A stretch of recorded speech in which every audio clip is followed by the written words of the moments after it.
वज़ीर आज़म दी मुआवने खसूसी फिरदौस आशिक अवान दा कहना है कि अवाम नू कश्मीर दे हालात तो जाणू रखण लई खसूसी मीडिया सैल कायम कीता जा रहा है।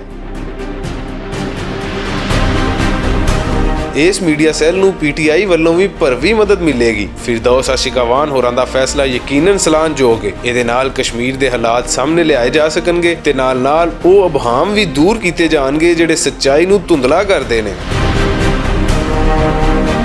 ਦੂਜੇ ਬੰਨੇ ਇਮਰਾਨ ਖਾਨ ਹੋਰਾਂ ਦਾ ਵੀ ਕਹਿਣਾ ਹੈ ਕਿ ਉਹ ਦੁਨੀਆ ਭਰ ਵਿੱਚ ਕਸ਼ਮੀਰ ਦਾ ਮਸਲਾ ਲੈ ਕੇ ਜਾਣਗੇ ਤਾਂ ਜੇ ਮੋਦੀ ਸਰਕਾਰ ਦੀ ਹਕੀਕਤ ਸਭ ਦੇ ਸਾਹਮਣੇ ਆ ਸਕੇ। इन्हां हालातां विच जद बेली मुल्क भी पाकिस्तान दे बजाय भारत नाल खलोते नज़र आउंदे ने, ये पैंडा सौखा नहीं होएगा, पर पुख्ता इरादे ते सच्चाई दे असूलां दी हार कदे नहीं हुंदी।